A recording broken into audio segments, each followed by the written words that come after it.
ആകാശവാണിയിലൊക്കെ രാഘവമാഷയുടെയൊക്കെ പാട്ടെടുക്കുക വെച്ചാൽ വളരെ നമുക്കൊരു ചാലഞ്ചിങ് സംഗതിയാണ്. പിന്നെ കർക്കശം അങ്ങോട്ടും ഇങ്ങോട്ടും പാടാൻ പറ്റത്തില്ല. പുള്ളി പറയുന്നത് തന്നെ പാടണം. ഒരു അണുവിട അങ്ങോട്ടും ഇങ്ങോട്ടും പാടാൻ സമ്മതിക്കുക.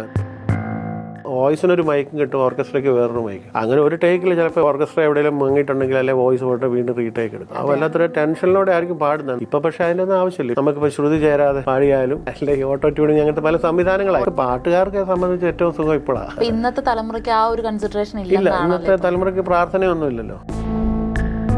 അതൊരു 50,000 സാഗരം കൂടുന്ന ഇളയരാജ എന്ന് പറഞ്ഞ ആള് മെല്ലെയൊന്നു പാടി നിന്നെ അരികിൽ നീയുണ്ടായിരുന്നെങ്കിലെന്നു ഞാൻ. Hi viewers, welcome to movie world. ഇന്ന് നമ്മോടൊപ്പമുള്ള ഗസ്റ്റ് എന്ന് പറയുന്നത് സ്പെഷ്യലാണ്. കാരണം ശബ്ദം കൊണ്ടിട്ട് ഒരുപാട് ആളുകളിലേക്ക് എത്തപ്പെട്ട ഒരു കലാകാരനാണ്. കുറേ വർഷങ്ങളായിട്ട് പ്രത്യേകിച്ച് ഭക്തിഗാനങ്ങളിലൂടെ ഭക്തരിലേക്ക് എത്തപ്പെടുന്ന ഒരു ശബ്ദത്തിന്റെ മാധുര്യം കൊണ്ട് എത്തപ്പെട്ടിട്ടുള്ള ഒരാൾ തന്നെയാണ്. Welcome sir. ചെങ്ങന്നൂർ ശ്രീകുമാറാണ് നമ്മളോടൊപ്പം വിശേഷങ്ങൾ പങ്കുവെക്കാനായിട്ട് എത്തിയിരിക്കുന്നത്. നമസ്കാരം.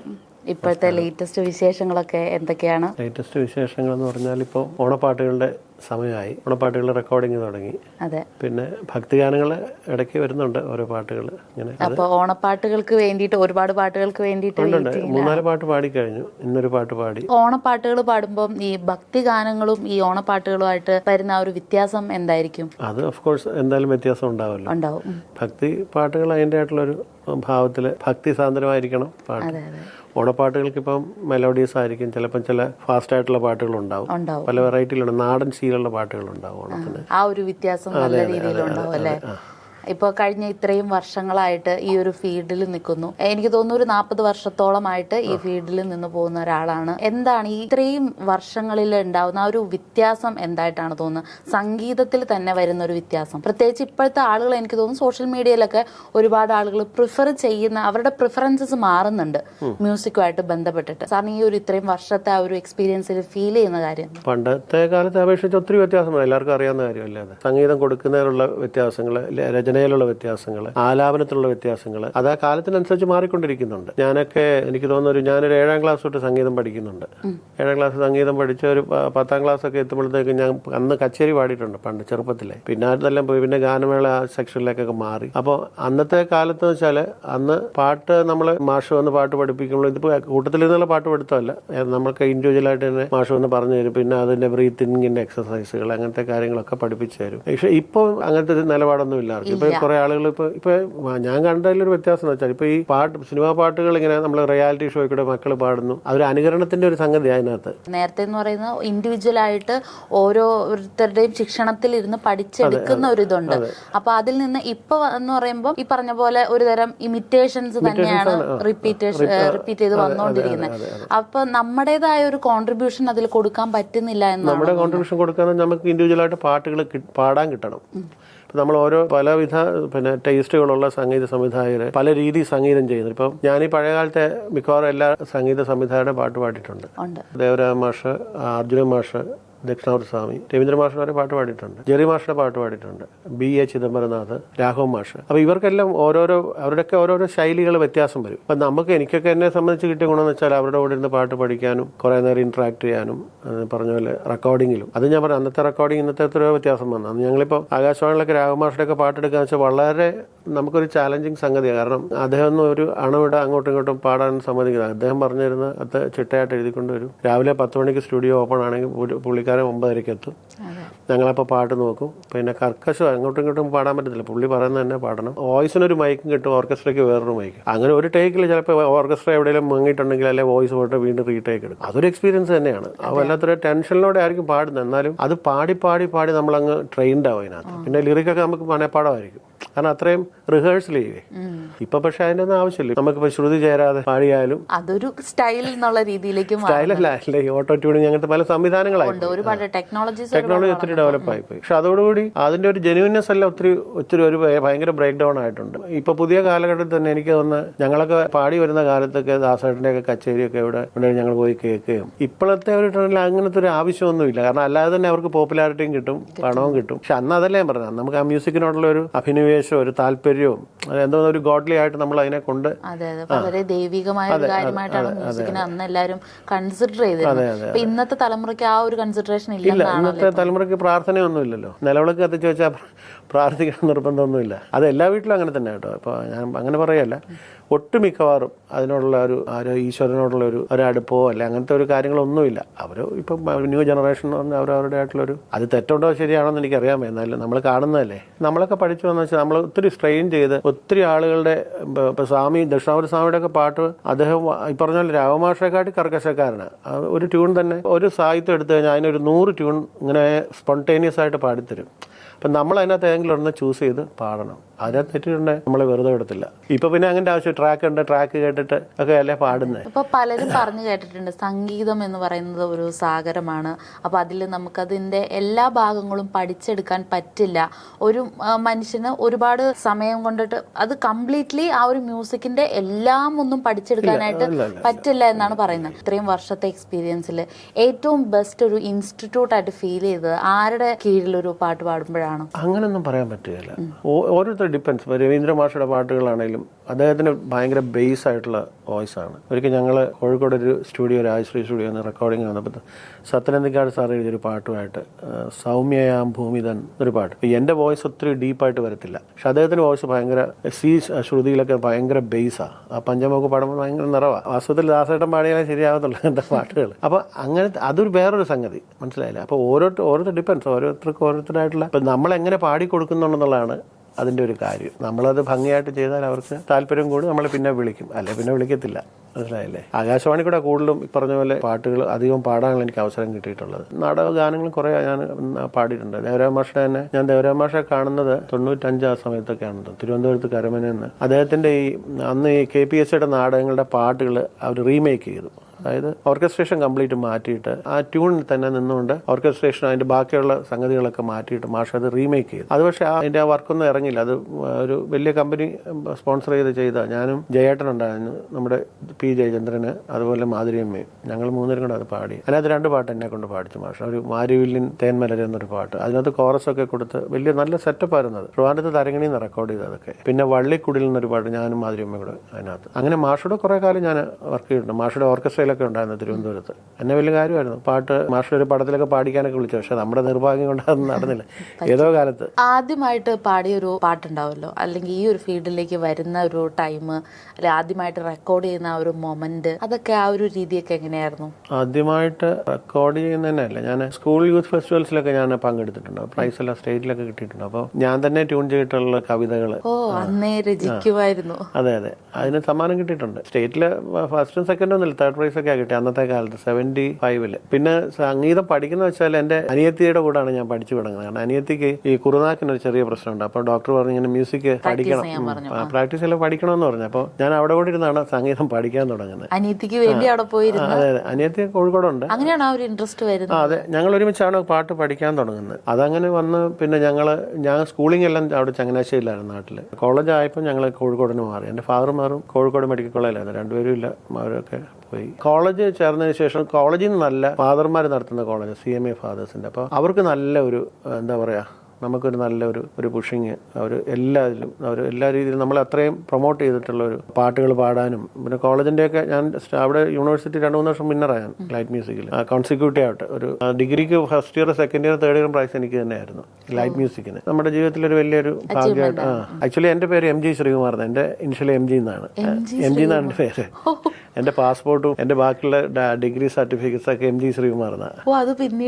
പിന്നെ മാറ്റിയതാണോ, ആഡ് ചെയ്തതാണോ? ഫാദറിന്റെ വീട് ഇവിടെ ചെങ്ങന്നൂരാണ്. ഇപ്പോഴും ദൂരദർശന്റെ ഞങ്ങൾ ആദ്യം തിരുവനന്തപുരത്ത് ദൂരദർശന്റെ ടെറസ്ട്രിയൽ ടെലികാസ്റ്റ് തുടങ്ങുമ്പോൾ ആ കൂടി 10 കിലോമീറ്റർ ചുറ്റളവിൽ ആദ്യത്തെ ടെലികാസ്റ്റിംഗ് വരുന്നത് TV. അന്ന് ഞങ്ങൾ ഫസ്റ്റ് പ്രോഗ്രാം വിഷുവിന്റെ പ്രോഗ്രാം ഉണ്ട്. വിഷുവിന്റെ പ്രോഗ്രാം ഞാനാ പാടിയത്. അന്ന് പക്ഷേ ആ ടൈറ്റിലിൽ എന്റെ ഫോട്ടോ ഇട്ടിട്ട് MG ശ്രീകുമാർ എന്ന് പറഞ്ഞ് കൊടുത്തിരുന്നു. അന്ന് MG ശ്രീകുമാർ പാടി വരുന്ന വലിയ വലിയൊരു അക്കസ്റ്റമഡ് ആയിട്ടുള്ള ലെവലിൽ വന്നില്ലെങ്കിൽ പോലും അദ്ദേഹം കുറച്ച് പടങ്ങൾ ഇങ്ങനെ പാടി, എന്നാലും ഒരു പോപ്പുലർ അല്ല. പിന്നെ വന്ന് അതിനകത്ത് എൻ്റെ ഫോട്ടോഗ്രാഫ് വെച്ചിട്ടുണ്ട്. ഞങ്ങൾ കോഴിക്കോട് ആകാശവാണി നിന്ന് റെക്കോർഡ് ചെയ്ത് അവിടെ പിന്നെ ട്രിവാൻഡ്രത്ത് പോയിട്ട് അവിടുത്തെ ഫ്ലോറിൽ നിന്ന് ഷൂട്ട് ചെയ്തു. അല്ല സോറി, ഷൂട്ടിംഗ് എല്ലാം അവർ ഔട്ട്ഡോറെല്ലാം ചെയ്ത് ഞങ്ങളുടെ ഫോട്ടോഗ്രാഫ്സ് ഒക്കെ എടുത്ത് അതിനകത്ത് ഇങ്ങനെ ലാസ്റ്റ് ഇട്ടു. ഇപ്പോൾ നാഷണൽ ചാനലിൽ വരുന്നുണ്ട് ആ പ്രോഗ്രാം, പക്ഷെ അതിനകത്ത് ഫോട്ടോ ഇല്ല. ഇപ്പോൾ MG ശ്രീകുമാർ എന്ന് പറഞ്ഞാൽ തന്നെ വരുന്നത്, അത് പാട്ട് പാടിയിരിക്കുന്നത് ഞാനാ. അപ്പൊ ആ ഒരു MG ശ്രീകുമാർ, ചെങ്ങന്നൂർ ശ്രീകുമാർ ആവാനുള്ള റീസൺ എന്ന് വെച്ചാൽ അതേ ഒരു വലിയൊരു പാട്ടുകാരനല്ലോ, നമുക്കായിട്ട് പാടാൻ ശരിയല്ലല്ലോ, അങ്ങനെ അതെല്ലാം മാറ്റിയതാണ്. ആകാശവാണിയിൽ ഞാനിപ്പോൾ ഒരു പറഞ്ഞ പോലെ കുറേ വർഷങ്ങളായിട്ട് ആകാശവാണി ഇപ്പോഴും പാടുന്നുണ്ട്. പ്രോഗ്രാംസ് കുറവാണ് ഇപ്പോൾ എല്ലാം സ്പോൺസേഡ് ഇതിലേക്ക് മാറി. പണ്ട് ക്ഷണിക്കപ്പെട്ട സാധനങ്ങൾ വലിയ വലിയ പ്രോഗ്രാംസ് നടത്തിക്കൊണ്ടിരുന്ന വലിയ മ്യൂസിക് ഡയറക്ടേഴ്സ് ഒക്കെ വന്ന് വലിയ വലിയ പരിപാടികൾ ചെയ്തുകൊണ്ട് ഇപ്പോൾ അതെല്ലാം നിന്നു. അങ്ങനെയൊക്കെ ഒരു ബുദ്ധിമുട്ടുകളുണ്ട്. പിന്നെ ഇപ്പോൾ യൂട്യൂബിൻ്റെ അങ്ങനത്തെ ചാനലൊക്കെ വന്നതിന് ശേഷം കുറച്ച് ആൾക്കാർ ഈ പാട്ട് എഴുതാൻ താല്പര്യമുള്ളവരും അതുപോലെ പാട്ട് സംഗീതമൊക്കെ ചെയ്യാൻ താല്പര്യമുള്ള ആൾക്കാരൊക്കെ കുറേ ആൾക്കാർ അവരുടെ ഒരു പ്രൊഫൈൽ വരട്ടെ എന്നുള്ള രീതിയിൽ കുറേ പരിപാടികൾ അങ്ങനെ ചെയ്യുന്നുണ്ട്. ഒരു ബിസിനസ് ആയിട്ടല്ല, എന്നാലും സാർ പാടി കുറച്ച് പാട്ടുകളൊക്കെ ഞാൻ കേൾക്കുമ്പോൾ സംസാരിക്കുന്ന സൗണ്ടിനേക്കാളും വ്യത്യസ്തമാണ് പാട്ട് പാടുന്ന ആ ഒരു സൗണ്ട് എന്ന് എനിക്ക് ഫീൽ ചെയ്തു. വളരെ നമുക്കിങ്ങനെ കേൾക്കുമ്പോൾ തന്നെ ഒരു പ്ലസന്റ്നെസ് ഫീൽ ചെയ്യുന്ന ഒരു സൗണ്ടാണ്, അട്രാക്റ്റീവ് ആവുന്ന ഒരു സൗണ്ടാണ്. അപ്പം സംഗീതത്തിലുള്ളവർക്ക് പൊതുവെ ഈ ഒരു വോക്കൽ കീപ്പ് ചെയ്യാന്ന് പറയുന്നത് കുറച്ചൊരു ഡിഫിക്കൽട്ട് ആയിട്ടുള്ള ഒരു കാര്യമാണ്. അതെ അതെ അതെ അതെ. പിന്നെ അതെങ്ങനെ അതിലേക്ക് ആ ഒരു ട്രെയിനിങ് വരുന്നത്? അതൊക്കെ നമ്മുടെ ഒരു ജീവിതത്തിന്റെ ഒരു ജീവിത ശൈലികളുമായിട്ട് ബന്ധപ്പെട്ടിട്ടാണ്. തീർച്ചയായിട്ടും. നമുക്ക് വയറിനൊക്കെ എന്തെങ്കിലും പ്രശ്നമുണ്ടെങ്കിൽ നമുക്ക് പാട്ട് ഭയങ്കര ബുദ്ധിമുട്ടായിരിക്കും പാടാൻ. അങ്ങനെയൊക്കെ ഒത്തിരി ഇഷ്യൂസ് ഉണ്ട്. ഹെൽത്ത് ഇഷ്യൂസ് കറക്റ്റ് ആയിട്ട് അതിൽ പ്രതിഫലിക്കും ആ ഒരു ശബ്ദത്തിലേക്ക്. അതെ അതെ. എനിക്കൊക്കെ ഇപ്പോഴത്തെ പ്രശ്നം വെച്ചാൽ ഇപ്പൊ എനിക്ക് 59 വയസ്സായി. അപ്പോൾ ഒരു വർഷം കഴിഞ്ഞാൽ 60 വയസ്സ്. ഇപ്പോൾ ഒരു ബ്രീത്തിങ്ങിനൊക്കെ ഉള്ള ഒരു, അപ്പോൾ എന്നാലും നമ്മൾ വിചാരിക്കുന്ന അതൊന്നും കിട്ടത്തില്ല. പിന്നെ ഇപ്പോൾ ഈ പഞ്ചിങ് സിസ്റ്റം ഒക്കെ ഉള്ളതുകൊണ്ട് പിന്നെ മാത്രം നമ്മൾ പണ്ടത്തെ പാട്ട് പാടുമ്പോൾ നമ്മൾ ഡീപ്പായിട്ട് ബ്രീത്തൊക്കെ എടുത്തിട്ട് വേണം പാടി കൊടുക്കാനേ, അല്ലെ അത് ചിലപ്പോൾ മുറിഞ്ഞു പോകും. ഇപ്പൊ പിന്നെ നമുക്ക് ഇടയ്ക്കൊന്ന് പഞ്ച് ഇതൊക്കെ കയറാവുന്നതുകൊണ്ട് അങ്ങനെ കുറെ ഗുണങ്ങളുണ്ട്. മൊത്തത്തിൽ ഈ ടെക്നിക്കൽ സൈഡ് ഇപ്പോൾ നമുക്ക് പാട്ടുകാർക്ക് സംബന്ധിച്ച് ഏറ്റവും സുഖം ഇപ്പോഴാണ്. പിന്നെ പക്ഷെ ശ്രദ്ധിച്ച് പാടണം. ഇപ്പോൾ വെച്ചാൽ ഇപ്പോൾ ആളുകൾ എന്ന് വെച്ചാൽ ഇപ്പൊ നമ്മൾ ഒരു പല്ലവി പാടുകയാണെങ്കിൽ പല്ലവി കഷ്ണമായിട്ട് എടുക്കുന്നത് അതിന്റെ ആവശ്യമില്ല. വാസ്തവത്തിൽ ഞാനൊക്കെ എപ്പോഴും പാടിയാലും ഞാനത് എഴുതി കഴിഞ്ഞാൽ അപ്പം തന്നെ ആ ട്യൂൺ ഫുള്ള് പഠിക്കും. അത് പഠിച്ച് ആ മ്യൂസിക് ഡയറക്ടർ കേട്ടിട്ടല്ല, മ്യൂസിക് ഡയറക്ടർ ഇരുന്ന് പറഞ്ഞു തന്ന് ആ ഒരു ചിട്ട ഇപ്പോഴും ഉണ്ട് മനസ്സിൽ. അപ്പോൾ എപ്പോൾ പാടിയാലും അത് നമ്മൾ പഠിക്കും അവിടെ ഇരുന്നിട്ട്, പഠിച്ച് എന്നിട്ട് നമ്മൾ പാടിക്കൊടുക്കും. അപ്പോൾ അതിനേത് മിസ്റ്റേക്ക് പിന്നെ നമുക്ക് അവർ തിരുത്താൻ വരത്തില്ല. പിന്നെ നമുക്ക് ടക്കെന്നങ്ങ് പോയി റെക്കോർഡ് ചെയ്യാൻ സംഗതി. മറ്റേ നമ്മൾ ഓരോ കഷ്ണം മുറിച്ചെടുത്ത് അപ്പോൾ ടോട്ടാലിറ്റി നഷ്ടപ്പെടും, അതിൻ്റെ ഒരു ഭാവം എല്ലാം നഷ്ടപ്പെടും. അതിന്റെ ഔട്ട് വന്നു കഴിയുമ്പോൾ നമുക്ക് ആ ഒരു അതുണ്ടാവും. അത് പക്ഷേ എന്താ പറയുക, ഇപ്പോൾ കുറേ ടേക്കുകൾ എടുത്ത് ഇപ്പോൾ ഔട്ടിൽ വരുന്ന വെച്ചാൽ കുറേ ടേക്കുകൾ നമ്മൾ എടുത്തു പോയി കഴിഞ്ഞാൽ ചിലപ്പം അതുപോലെ ഭയങ്കര ഒരു മ്യൂസിക് ഡയറക്ടറൊക്കെ ആണെങ്കിൽ പല രീതിയിൽ നമ്മളെ കൊണ്ട് പാടിക്കും, പല ടൈപ്പിൽ അല്ലെങ്കിൽ പല ട്യൂണിൽ. അതിനകത്ത് നിന്നുകൊണ്ട് തന്നെ എക്സ്പ്രഷൻസും കുറെ കൂടെ എക്സ്പ്ലെയിൻ ചെയ്ത് ഇങ്ങനെ കുറെ ടേക്കുകൾ എടുത്തു. അതിനകത്ത് നല്ല സംഗതികളൊക്കെ എടുത്ത് അത് അവരുടെ ഒരു ടെക്നിക്കാലിറ്റിയാണ്, നമ്മുടെ അല്ലത്. നമ്മളിപ്പോൾ അറിഞ്ഞൊരു മെഷീനറി പോലെ അവിടെ നിന്ന് പാടിക്കൊടുക്കുന്നുള്ളതല്ലാതെ വേറെ പണ്ടത്തെ ഇൻവോൾവ്മെന്റ് ഒന്നും ഇല്ല അതിനകത്ത്. അതായത് ഈ പറഞ്ഞല്ലോ ഈ പല്ലവി മൊത്തം പാടുമ്പോൾ തന്നെ നമുക്ക് ഒരു ലവ് സോങ് ആണെങ്കിൽ അതിനകത്ത് നമുക്ക് ക്രിയേറ്റ് ചെയ്യാൻ പല കാര്യങ്ങളുണ്ടാവും. ഈവൻ ഇഫ് ആ സാഹിത്യത്തിനനുസരിച്ച് നമുക്ക് പാടാനുള്ള മനസ്സുണ്ടാവും. അപ്പം നമുക്ക് ആ ഒരു ഫ്ലോയിൽ ഇങ്ങനെ പാടി വരാം. പണ്ടത്തെ പാട്ടുകൾ അങ്ങനെയല്ല ഇരിക്കുന്നത്. അതിൻ്റെ ഇപ്പോൾ കേട്ടാലും നമുക്ക് അതിൻ്റെ ആ ഒരു മാധുര്യം മാത്രമല്ല അതിൻ്റെ ആ സാഹിത്യത്തിനോടുള്ള ആ സംഗതികളും കാര്യങ്ങളൊക്കെ അതിനകത്ത് കിടക്കുന്നുണ്ട്. ഇപ്പൊ പക്ഷേ ഇപ്പൊ നമ്മൾ പല്ലവിയുടെ 4 ലൈനുണ്ട്, 4 ലൈനും കഷ്ണം മുറിച്ച് ബ്രീത്ത് പ്രശ്നമുള്ളത് ബ്രീത്ത് കട്ട് ചെയ്ത് വീണ്ടും എടുത്തൊക്കെ ചെയ്യുന്ന പണികളല്ലേ. പാട്ടുകാർക്ക് സുഖമാണ് കേട്ടോ, പാട്ടുകാരൊക്കെ സംബന്ധിച്ച്. ഇപ്പോഴത്തെ ഈ ഒരു സ്റ്റൈലിലേക്ക് വരാനായിട്ട് അല്ലെങ്കിൽ ഒരു റെക്കോർഡിങ്സ് ഒരു രീതികളൊക്കെ ഉണ്ടല്ലോ, അതിലേക്ക് അഡാപ്റ്റ് ചെയ്ത് വരാനായിട്ട് കുറച്ച് ബുദ്ധിമുട്ടിയിരുന്നോ? ഇല്ല അങ്ങനൊന്നുമില്ല. ഞാൻ പറഞ്ഞില്ലേ ഇപ്പൊ 8 ട്രാക്ക് അനലോഗിൽ അന്ന് 4 ട്രാക്ക് നമുക്ക് വോയിസ് റെക്കോർഡ് ചെയ്യാം. ഇൻസ്ട്രുമെന്റും ചിലപ്പോൾ തബല ഒരു സെക്ഷന്, അക്കോസ്റ്റിക് ഇൻസ്ട്രുമെന്റ് വയലിൻസ് ഉണ്ടെങ്കിൽ വയലിൻസ് ഒരു സെക്ഷന്, അതുപോലെ തന്നെ എന്തെങ്കിലും വേറെ ഇൻസ്ട്രുമെന്റ് ഉണ്ടെങ്കിൽ അത് അങ്ങനെ വോയിസിന് വേറെ ട്രാക്കും വരും. അപ്പം 4 ട്രാക്കിന്റെ സ്പൂളുണ്ട്. അതാണ് ഏറ്റവും അന്നത്തെ കാലത്ത് സിംഗിൾ ട്രാക്കിൽ നിന്ന് മാറി വന്ന സാധനം ഹോസ്റ്റെക്സിന്റെ ഒക്കെ. അതിനുശേഷം വന്ന് 16 ട്രാക്ക് അനലോഗ് വന്നു, ടേപ്പ് ബേസ്ഡ്. അതും സൂപ്പർ റെക്കോർഡിംഗ് ആയിട്ട് ഈ റോജയൊക്കെ അതിനകത്ത് ചെയ്ത 16 അനലോഗ്, അതും നല്ല ക്ലാരിറ്റി. മാഗ്നറ്റിക് ടേപ്പിൽ വരുന്ന സാധനങ്ങളാണ് ഹോസ്റ്റെക്സ്. അതിനകത്ത് ഈ നമ്മൾ ഇതൊക്കെ ചെയ്ത് നമ്മുടെ കളിവീടുറങ്ങിയിൽ എന്നുള്ള പാട്ടൊക്കെ ഇല്ലേ ദേശാടനത്തിൽ, ഞങ്ങളൊക്കെ അതിന്റെ ട്രാക്കെല്ലാം വർക്ക് ചെയ്ത് കൈതപ്പുറത്തിന്റെ പാട്ട്. അന്ന് 16 അനലോഗ് ഉണ്ടായിരുന്നു. മാത്രമല്ല ഈ ഇതൊക്കെ നമ്മുടെ അന്ന് ഫേമസ് ആയ കുറെ പാട്ടുകളുണ്ട്. ദാസേട്ടന്റെ തരംഗണിയുടെ കുറെ പാട്ടുകൾ അതിനകത്ത് വന്നിട്ടുണ്ട്. 16 അനലോഗ് കഴിഞ്ഞ ശേഷമാണ് ഏഡാറ്റ് വരുന്നത്. ഏഡാറ്റ് എന്ന് നമ്മൾ ഈ വീഡിയോ ടേപ്പ് പോലൊരു സംഗതി. അതിനകത്ത് 16 ട്രാക്ക് ഉണ്ട്, ചില 36 ട്രാക്ക് വരും. പിന്നാണ് നമ്മുടെ ഈ കമ്പ്യൂട്ടറും ഈ സിസ്റ്റം എല്ലാം വന്നത്. അതിനകത്ത് മൾട്ടിയിട്ട് എത്രയോ ട്രാക്കുകൾ. അതെ. പക്ഷെ നമ്മളെ സംബന്ധിച്ച് പാട്ടുകാർക്ക് നേരത്തെ പറഞ്ഞ പോലെ അതൊരു ഗുണമാണ്. പിന്നെ മാത്രമല്ല വിവിധ ഭാഷകളിൽ ഇപ്പോൾ നമ്മൾ ഒരു ട്രാക്ക് ആയി കഴിഞ്ഞപ്പോൾ തെലുങ്കും കന്നഡയും തമിഴും ഇതൊക്കെ പാടണമെങ്കിൽ ട്രാക്ക് ഉണ്ടല്ലോ, ട്രാക്കിനകത്ത് ലിറിക്ക് മാറ്റി എഴുതി അങ്ങനെ കുറെ വർക്കുകൾ കിട്ടുന്നുണ്ടല്ലോ. അത് നമുക്കൊരു ഗുണം ചെയ്യുന്ന കുറെ കാര്യങ്ങൾ. എല്ലാ ലാംഗ്വേജിലും നമുക്ക് തന്നെ അത് പാടാൻ അതെ അതെ പറ്റുന്നുണ്ട്. ഞാൻ തെലുങ്ക് കന്നഡയൊക്കെ പാടിയിട്ടുണ്ട്. മലയാളം പാടിന്റെ ട്രാക്കിൽ തന്നെ അത് കൂടുതൽ അയ്യപ്പ സീസണൊക്കെ ആകുമ്പോഴാണ് കേട്ടോ. അയ്യപ്പന്റെ പാട്ടുകൾ തന്നെ മെയിനായിട്ട്. തുളുവൊക്കെ പാടിയിട്ടുണ്ട് ഞാൻ. എല്ലാ ലാംഗ്വേജിലും ഈ പറയുന്ന പോലെ ഡിവോഷണൽ സോങ്സിന് ആ ഒരു കേരളത്തിൽ ഇപ്പൊ കിട്ടുന്ന പോലത്തെ ഒരു അക്സെപ്റ്റൻസ് ബാക്കി അത് നമുക്ക് അറിഞ്ഞൂടല്ലോ. കോമ്പാക്ട് ഡിസ്കിന്റെ സെയിലും കാസറ്റ്സിന്റെ സെയില്, ആ സെയിൽ നടന്നാലേ നമുക്ക് അറിയൂ ഇത് ഇത്ര മാർക്കറ്റ് പിടിച്ചെന്ന്. ഇപ്പൊ നമ്മൾ സെയിലുണ്ടോന്ന് പോലും നമ്മൾക്ക് അറിഞ്ഞൂടല്ലോ. ഇപ്പൊ യൂട്യൂബിൽ വരുന്നതല്ലേ ഉള്ളൂ. അന്നിപ്പോ CD ഇത്ര CD ഇത്ര 10,000 CD അല്ലെ 1,00,000 CD പോയെന്ന് പറഞ്ഞാൽ വലിയ മാർക്കറ്റാണ് അതൊക്കെ. ഇപ്പം അത് അറിയത്തില്ല, ഇപ്പം അതില്ലല്ലോ. ഇപ്പം അങ്ങനത്തെ ട്രെൻഡൊന്നും ഇല്ലല്ലോ. അപ്പോൾ അതുകൊണ്ട് അതിന് എത്ര ഒരു കൊമേഴ്ഷ്യൽ വയബിലിറ്റി എത്ര നമുക്ക് അറിഞ്ഞൂടാ. ഇത് നമ്മൾ ചെയ്യുന്നൊരു ജോലിയുടെ. ശബരിമല സീസൺ ആകുമ്പോൾ തെലുങ്ക് നാട്ടിൽ നിന്ന് വരുന്ന ആൾക്കാരത് വാങ്ങിച്ചോണ്ട് പോകും. ചിലപ്പോൾ നല്ല തെലുങ്കൊന്നും ആയിരിക്കത്തില്ല നമ്മൾ പാടുന്നത്, മനസ്സിലായില്ലേ? അവര് തരുന്നത്. ഞാനിപ്പോൾ 2 ആഴ്ച കഴിഞ്ഞാൽ 23-ാം തീയതി പോകുന്നുണ്ട് ഹൈദരാബാദിന് തെലുങ്ക് പാടാനായിട്ട്. അയ്യപ്പൻ്റെ തന്നെ. അത് പക്ഷേ അവിടെ ഉള്ള ആൾക്കാർ ഇവിടുത്തെ എന്ത് തന്നെയാണ് അവിടെ ബാംഗ്ലൂരിലൊരു ലഹരി കാസറ്റ്സ് ഉണ്ട് അവരുടെ ഒരു പരിപാടിയായിട്ട് പോകുന്നത്. അപ്പോൾ അത് മറ്റുള്ള ലാംഗ്വേജിൽ ഇങ്ങനെ പാടുമ്പോൾ നമ്മൾ ലാംഗ്വേജ് അറിഞ്ഞിരിക്കണം എന്നുള്ള ഇല്ല. അതിന് എന്തായാലും ഒരാളുണ്ടാവും, പാട്ട് എഴുതിയ ആളുണ്ടാവും നമ്മുടെ കൂടെ. അപ്പോൾ അവർ കറക്റ്റ് ചെയ്ത് തരും. കുറേയൊക്കെ നമുക്കങ്ങ് പാടാൻ പറ്റും. ചിലതൊക്കെ എന്തായാലും നമ്മുടെ കൈവിട്ട് പോകും. അല്ല, നമുക്ക് ആ ഒരു എക്സ്പ്രഷൻസ് ഒക്കെ കിട്ടാൻ വേണ്ടിയിട്ട് ചിലര് വന്നിരിക്കും കേട്ടോ. ഞാൻ ഈ സഹസ്രനാമൊക്കെ പാടുമ്പോൾ, ഈ ശിവസഹസ്രനാമൊക്കെ എടുക്കുമ്പോൾ അതിനകത്ത് അത് സംസ്കൃതമായിരിക്കുമല്ലോ. അപ്പോൾ സംസ്കൃതം അറിയാവുന്ന ഒരാളുണ്ടാവും. അപ്പോൾ നമ്മൾ ഈ സംസ്കൃതമൊക്കെ നമ്മുടെ സംസ്കൃതം കറക്റ്റ് ആണെന്നില്ല. അപ്പോൾ അവരെല്ലാം തിരുത്തി തരും നമുക്ക് പാടാനുള്ളതൊക്കെ. ഓക്കെ. ഇപ്പൊ ഫിലിം ഫീൽഡിൽ പാടിയിട്ടുണ്ടല്ലോ. ഞാൻ ഒത്തിരി മുമ്പ് പാടി. ഒരു 90-ൽ ചക്രവാളത്തിനപ്പുറം എന്നൊരു പടം. അത് ഞാനൊക്കെ ചെറുതാണ്, ഡിഗ്രി എല്ലാം കഴിഞ്ഞ് PG കഴിഞ്ഞ് 1 വർഷം കഴിയുമ്പോഴത്തേക്ക് അവരെ വിളിച്ചാൽ സിനി വിസാർട്സ് എന്നൊരു കമ്പനിയുണ്ട് തൊടുപുഴ. അവർ 10 പാട്ടുണ്ടാവും സിനിമയിൽ. ഗിരീഷ് ചേട്ടനൊക്കെ ആദ്യം എഴുതുന്ന പടമാണ്, ഗിരീഷ് പുത്തഞ്ചേരിയൊക്കെ. അന്ന് ഞങ്ങൾക്ക് സെലക്ഷൻ ആയിരുന്നു. മീൻസ് നമ്മുടെ വോയിസ് എടുത്ത് അവർ സെലക്ട് ചെയ്യും, ഇത് കൊള്ളാമോ. അപ്പോൾ ദാസേട്ടൻ്റെ ഒരു 4 പാട്ടുണ്ട് അതിനകത്ത്. പിന്നെ ഒരു 4 ആൾക്കാർക്ക് 4 പുതിയ ഗായകർക്ക് അവർ അവസരം കൊടുക്കായിരുന്നു. അപ്പോൾ അങ്ങനെ ബിജു ഒക്കെ പാടിയിട്ടുണ്ട് അതിനകത്ത് ആ പടത്തിൽ. പക്ഷെ പടമൊന്നും വന്നില്ല. ദാസേട്ടൻ്റെ 4 പാട്ട്, അത് കോഴിക്കോട് യേശുദാസ് എന്ന് പറഞ്ഞ ആളെ മ്യൂസിക് ചെയ്തു. അദ്ദേഹം ഇപ്പോൾ ഇല്ല.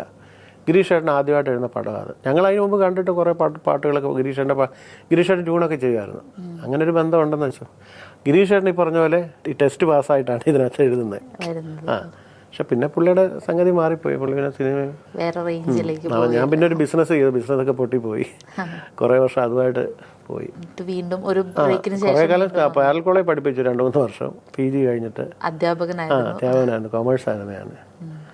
അത് കഴിഞ്ഞ് അങ്ങനെ ഒരു 2 വർഷം അങ്ങനെ പോയി. പിന്നെ ബിസിനസ് തുടങ്ങി. ബിസിനസ്സിലൊരു 10 വർഷത്തോളമാണ്. പക്ഷെ അതെല്ലാം അവസാനം സ്റ്റോക്സ് ആയിരുന്നു. ഷെയർ ബ്രോക്കറായിട്ട് കുറേ കാലം ജോലി ചെയ്താൽ. ഇവിടെയൊക്കെ ഞങ്ങൾക്ക് മെമ്പർഷിപ്പ് ഉണ്ടായിരുന്നു കൊച്ചിയിൽ. അന്നിപ്പോൾ ഇല്ല, എല്ലാം പോയി. പിന്നാണ് സജീവമായിട്ട് പാട്ടിലേക്ക് അങ്ങോട്ട് ഇറങ്ങി. അതെ അതെ അതെ. ഓക്കെ. അപ്പം നേരത്തെ ആണെങ്കിലും ഈ ഫിലിം സോങ്സ് പാടുമ്പോഴും പിന്നെ അതുപോലെ പക്ഷെ കുറച്ചും കൂടെ കൂടുതൽ താല്പര്യം ഡിവോഷണൽ സോങ്സ് പാടാൻ തന്നെയാണല്ലോ. അപ്പൊ അതിൽ രണ്ടിലും കിട്ടുന്ന ഒരു മെന്റൽ സാറ്റിസ്ഫാക്ഷന്റെ ഡിഫറൻസ് എന്താ വരുന്നത്? സ്റ്റേജിലെ പെർഫോമൻസ് ഒത്തിരി വ്യത്യാസമുണ്ട്. സ്റ്റേജിൽ ഇപ്പോൾ ഡിപ്പെൻസ്. സ്റ്റേജിൽ എപ്പോഴും സൗണ്ടിങ്ങിന്റെ മെയിനായിട്ട് സൗണ്ടിങ് ആണ്. അല്ലാതെ നമ്മൾ എത്ര ഭംഗിയായിട്ട് പാടിയിട്ടും കാര്യമൊന്നുമില്ല. ആ സൗണ്ട് എങ്ങനെയാണോ വരുന്നത് അനുസരിച്ചിട്ട് ആൾക്കാർ അതിനെ സ്വീകരിക്കുന്നത്. ഇപ്പോൾ ഒരു 50,000 വാട്ട്സ് സൗണ്ട് നമ്മളിട്ട് ഒരു പ്രോഗ്രാം ചെയ്തു. അത് നല്ലതായിട്ട് ഓപ്പറേറ്റ് ചെയ്യാവുന്ന ഒരു സൗണ്ട് എഞ്ചിനീയർ ആണെങ്കിൽ ആ പ്രോഗ്രാം സക്സസ്ഫുള്ളാണ്. ഇപ്പം നമ്മൾ എത്ര ഭംഗിയായിട്ട് പാടിക്കൊടുത്താലും ചിലപ്പോൾ അത് നന്നാവണമെന്നില്ല.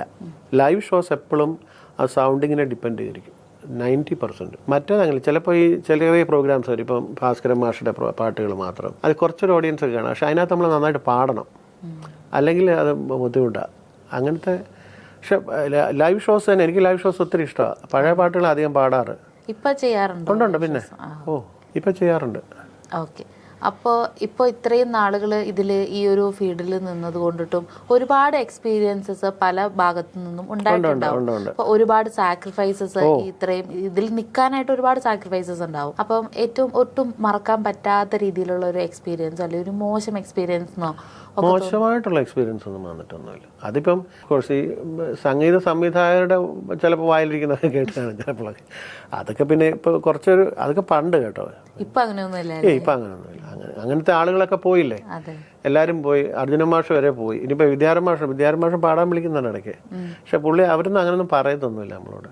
പിന്നെ പറഞ്ഞിട്ട് കാര്യമില്ലെന്നറിയാം. നമുക്കറിയാവുന്നല്ല, നമുക്ക് പാടാൻ പറ്റും. അതാണ്. പിന്നെ നല്ല എക്സ്പീരിയൻസ് പറഞ്ഞാൽ എനിക്ക് ഡൽഹിയിലൊക്കെ പോയി പാടിയിട്ടുണ്ട്. ദൂരദർശന് നാഷണൽ നെറ്റ്വർക്കിൽ. അവിടെ സെൻട്രൽ പ്രൊഡക്ഷൻ സെൻറ്റർ CPC എന്ന് പറഞ്ഞിട്ട് വലിയ യൂണിറ്റൊക്കെ അവിടെ, വലിയ ഫ്ലോറും വലിയ സെറ്റപ്പാണ്. അവിടെ ഹിന്ദി പാടിയിട്ടുണ്ട്, ഹിന്ദി ലൈറ്റ് മ്യൂസിക് ഇപ്പോഴും ഉണ്ട്, ടെലികാസ്റ്റ് ചെയ്യുന്നതൊക്കെ നടക്കുന്നുണ്ട്. അപ്പം ഒരുപാട് അച്ചീവ്മെന്റ്സ് ഒക്കെ കിട്ടിയിട്ടുണ്ടാവുമല്ലോ. അച്ചീവ്മെന്റ്സാ അത് പറഞ്ഞ പോലെ അച്ചീവ്മെന്റ്സ് പറയാൻ കുറേ അവാർഡുകൾ ഒത്തിരി കിട്ടിയിട്ടുണ്ട്. പിന്നെ എടുത്തു പറയാനെന്ന് അങ്ങനെ അക്കാഡമിയുടെ അവാർഡ് കിട്ടിയിട്ടുണ്ട് 2016. അത് ലൈറ്റ് മ്യൂസിക്കിനുള്ള ഒരു ഓൾട്ടുഗദർ കോൺട്രിബ്യൂഷൻ എന്ന് വന്നിട്ടൊരു സമഗ്ര സംഭാവന അവാർഡെന്ന് വന്നിട്ട് സംഗീത നാടക അക്കാഡമിയുടെ 2016 ഒരു അവാർഡും ഇതൊക്കെ കിട്ടിയിട്ടുണ്ട്. പിന്നെ വേറെ ഈ സംഘടനകളുടെ ഇഷ്ടംപോലെ അവാർഡുകളും കിട്ടിയിട്ടുണ്ട്. ഇപ്പോൾ ഈ മാപ്പിള കലാ അക്കാഡമി അവരുടെ ഒരു അവാർഡ്, ദേവരായ മാഷ്ട അവാർഡ് ഇപ്പോൾ എനിക്കായിരുന്നു, ഇപ്പോൾ ജസ്റ്റ് അങ്ങനത്തെ അവാർഡുകളൊക്കെ കിട്ടിയിട്ടുണ്ട് കുറേ. നമ്മുടെ പ്രേക്ഷകർക്ക് വേണ്ടിയിട്ടൊരു നല്ലൊരു പാട്ട് പാടണം. അരികിൽ നീയുണ്ടായിരുന്നെങ്കിലെന്നു ഞാൻ ഒരു മാത്ര വെറുതെ നനച്ചുപോയി, ഒരു മാത്ര വെറുതെ നനച്ചുപോയി. അരികിൽ നീയുണ്ടായിരുന്നെങ്കിൽ എന്നു ഞാൻ ഒരു മാത്ര വെറുതെ നനച്ചുപോയി, ഒരു മാത്ര വെറുതെ നനച്ചുപോയി. നല്ല രസമുണ്ടായിരുന്നു. മൊത്തത്തിലുള്ള ഒരു അറ്റ്മോസ്ഫിയർ ഒക്കെ അങ്ങോട്ട് മാറിയ പോലെ. ഇപ്പൊ ഈ ഒരു പാട്ട് പാടിയിട്ട് അത് കേട്ടോണ്ടിരുന്ന സമയത്ത് എൻ്റെ മനസ്സിൽ ഇങ്ങനെ ഒരു ഓടിയ കാര്യമാണ്, ഇപ്പം പണ്ടത്തെ പാട്ടുകളിലൊക്കെ ആണെങ്കിൽ ലിറിക്സിന് അത് അത്രത്തോളം പ്രാധാന്യം കൊടുക്കുന്നുണ്ടായിരുന്നു, ലിറിക്സിനും ആ ഒരു മീനിങ്ങിനൊക്കെ. പക്ഷെ ഇപ്പോഴത്തെ ജനറേഷൻ പ്രിഫർ ചെയ്യുന്ന സോങ്ങുകളിൽ ലിറിക്സിന് അത്രത്തോളം ആ ഒരു ഇത് കിട്ടുന്നില്ല എന്നുള്ളൊരു തോന്നലുണ്ടോ? ലിറിക്കൽ വാല്യൂ എപ്പോഴും ലിറിക്കൽ വാല്യൂ തന്നെയാണ്. അത് നല്ല എഴുത്തുകാർ എഴുതിയാൽ അത് വാല്യുബിൾ തന്നെയാണ് എപ്പോഴും. പിന്നെ ട്യൂണുകൾ വരുന്നതല്ല, ഇപ്പോൾ ഈ പ്രോഗ്രാം ഈ സീക്വൻസിങ് എല്ലാം കംപ്ലീറ്റ് മെലോഡിയസ് ആയിട്ടുള്ള ഇതിലേക്ക് പൊയ്ക്കൊണ്ടിരിക്കുക നമ്മുടെ പാട്ടുകളെല്ലാം. അത് ഈ പറഞ്ഞ പോലെ മ്യൂസിക് ഡയറക്ടേഴ്സിന് കീബോർഡ് വായിക്കുന്ന ആൾക്കാരായിരിക്കും അധികവും. പണ്ടത്തെ ഇപ്പം രവീന്ദ്രൻ മാഷൊക്കെ ആണെങ്കിൽ തന്നെ അദ്ദേഹത്തിന് ഹാർമോണിയം വായിക്കാനൊന്നും അറിയത്തില്ല, ഇൻസ്ട്രുമെൻ്റ് ഒന്നും അറിയാം, അദ്ദേഹം പാടിത്തരിക. ഇപ്പം ഓഫ് കോഴ്സ് ദേവരായ മാഷാണെങ്കിൽ പോലും ഹാർമോണിയത്തിൽ എന്തെങ്കിലും ഒരു കാര്യം കാണിക്കുന്നില്ലാതെ വോക്കലിലാണ് അതിൻ്റെ എല്ലാം ഇമ്പോർട്ടൻറ്റ്. സ്വാമിക്കും അങ്ങനെ തന്നെ, അദ്ദേഹം പാട്ട് പാടിത്തരത്തുള്ളൂ. രാഘവമാഷ വായിക്കും, ഹാർമോണിയൊക്കെ വായിക്കും, അർജുന മാഷും വായിക്കും. അപ്പോൾ അത് അങ്ങനൊരു വ്യത്യാസമുണ്ട്. പുതിയ പാട്ടുകൾ ഈ പറഞ്ഞ പോലെ ലിറിക്കൽ വാല്യൂ ഒരിക്കലും നമുക്കൊന്നും പറയാൻ പറ്റുകയില്ല. പിന്നെ പാട്ടിൻ്റെ ശൈലിയെ മാറിപ്പോയില്ലേ, പണ്ടത്തെ ഒരു രീതിയിലല്ലല്ലോ. ഇപ്പം ഞാൻ പറയാം, ഈ നമ്മളെപ്പോഴും ഞാനൊക്കെ എപ്പോഴും ശ്രദ്ധിക്കുന്ന ഒത്തിരി കാര്യം എന്ന് വെച്ചാൽ ഈ പാട്ടിൽ ഇപ്പോൾ രാജസാറിൻ്റെ പാട്ടുകൾ എനിക്ക് ഒത്തിരി ഇഷ്ടമാണ്. ഇവരൊക്കെ എനിക്കിഷ്ടമാണ് ഇളയരാജയുടെ പാട്ടുകളാണ്. കാരണം അതിനകത്ത് ഒത്തിരി ഉണ്ട്. നമ്മൾ പഠിച്ചാൽ പോലും ഇപ്പം നേരത്തെ പറഞ്ഞ സംഗീത സാഗരം എന്ന് പറഞ്ഞ പോലെ അതൊരു 50,000 സാഗരം കൂടുന്ന ഇളയരാജ എന്ന് പറഞ്ഞ ആൾ, മനസ്സിലായില്ലേ? പിന്നെ അതൊക്കെ നമുക്ക് മനസ്സിലാക്കാൻ കണ്ടമാനം കാര്യങ്ങളുണ്ട്. അതൊക്കെ ഒരു വലിയൊരു യൂണിവേഴ്സിറ്റിയാണ്, ലോകത്തിലെ വലിയൊരു യൂണിവേഴ്സിറ്റി ഇളയരാജ എന്നൊക്കെ പറയുന്നത്. അപ്പോൾ പിന്നെ ദേവസംഗീതം നീയല്ലേ, മനസ്സിലായി, നീന്ന് പാടുന്നില്ല, അതിന് കൊടുക്കുന്ന ആ സാധനം അത്രേ ഉള്ളത്. ദേവസംഗീതം നീയല്ലേ നുകരാൻ ഞാനാരും, നീ എന്ന് പാടുന്നില്ല, അങ്ങനെ പാടിയത് തെറ്റാത്. അങ്ങനെ പല പാട്ട് നമ്മൾ ശ്രദ്ധിക്കാതെ വന്ന് ഒത്തിരി കാട്. അതുപോലെ തന്നെ മെല്ലെയൊന്ന് പാടി നിന്ന് പാടുന്നത്, മെല്ലെ ആ ടൈം അങ്ങനത്തെ ആ പാട്ട് സംഗീതാത്മകം അല്ലെന്ന് എൻ്റെ ഒരു അഭിപ്രായം. മെല്ലെയൊന്നു അതൊരു കച്ചേരി പോലെ ആവും. മെല്ലെയൊന്ന് പാടി നിന്നെ ഞാൻ ഉണർത്തിയോ മലേ, അല്ലേ? മെല്ലെയൊന്നു സംഗതി മാറി, എക്സ്പ്രഷൻസ് മാറുന്നു. അതെന്താ പറയുക, അതിന് കൊടുക്കുന്ന അത്രേ ഉള്ളത്, അത്രയും പാടിയാൽ മതി അവിടെ. അത് കൂടുതൽ ഇപ്പം ദേവസംഗീതം പറഞ്ഞ ദേവസംഗീതം നീ എന്ന് പാടാം, പക്ഷെ ഏറ്റവും അവസാനമേ പാടുന്നുള്ളൂ ദാസേട്ടൻ അങ്ങനെ. ആ ബാക്കിയുള്ളിടത്തൊന്നും അങ്ങനെ പാടിയിട്ടില്ല. പിന്നെ അതെങ്ങനെ ഒത്തിരി കാര്യങ്ങളുണ്ട് പാട്ടില്, ഒരുപാട്. പിന്നെ അതിലെ ആ പാട്ടിനെ എടുത്ത് നിൽക്കുന്നേ, ആ പാട്ട് എങ്ങനെ ഒരു പ്ലാറ്റ്ഫോം ഉണ്ട് ആ പാട്ടിന്. അത് എന്തുകൊണ്ടാണെന്ന് വെച്ചാൽ ഇങ്ങനത്തെ കാര്യങ്ങളുള്ളതാണ്, ഇങ്ങനത്തെ വളരെ മൈന്യൂട്ടായിട്ടുള്ള കാര്യങ്ങളുണ്ട്. അവർ വലിയ പ്രൊഫഷണൽസ് അതെല്ലാം ശ്രദ്ധിക്കും. പിന്നെ ഇപ്പോഴത്തെ ഒരു സോഷ്യൽ മീഡിയ വഴിയൊക്കെ ആണെങ്കിലും പണ്ടത്തെ പാട്ടുകൾ ഇങ്ങനെ അന്യം നിന്ന് പോയി എന്ന് പറയുന്നുണ്ടെങ്കിലും ഇപ്പൊ കുറെയൊക്കെ പഴയ പാട്ടുകൾക്ക് കുറെ കൊണ്ട് ഡിമാൻഡുകൾ വരുന്നത്. അതിപ്പോ ഈ ചാനലിൽ ഈ റിയാലിറ്റി ഷോകളിൽ ഇപ്പൊ മക്കള് പാടുന്ന പാട്ടുകളെല്ലാം പഴയ പാട്ടുകളല്ല, പുതിയ പാട്ടുകൾ ഇല്ലല്ലോ. അതുകൊണ്ട് തന്നെ അതിനൊരു വീണ്ടും പറഞ്ഞ ആളുകൾ കേൾക്കുന്നുണ്ടല്ലോ, ഓർക്കുന്നുണ്ട്. ചിലർ മറന്നുപോയ ചില പാട്ടുകളൊക്കെ ഇങ്ങനെ ഒരു പ്ലാറ്റ്ഫോംസ് വഴി വീണ്ടും ട്രെൻഡിങ്ങിലേക്ക് വരുന്ന ഒരു മാത്രമല്ല പുതിയൊരു ജനറേഷൻ അതും നല്ല ഒരു കാര്യം. കാരണം ഇപ്പോൾ ഞാൻ കുറച്ച് മക്കളെ പാട്ട് പഠിപ്പിക്കും, അവർക്ക് ഈ റിയാലിറ്റി ഷോയിലൊക്കെ വരുന്നുണ്ട്. അവർക്കെന്ന് വെച്ചാൽ അവർക്ക് പഴയ പാട്ട് ഉള്ളൂ പഠിക്കാൻ, വേറെ മാർഗ്ഗമില്ല. പുതിയ പാട്ട് അവരോട് പാടാൻ പറയുന്നുമില്ല.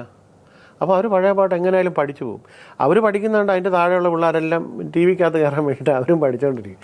എന്താ പഠിക്കുന്നത് അറിയത്തില്ല, എന്നാലും അതൊരു ട്രെൻഡിയാണ് സംഗതി.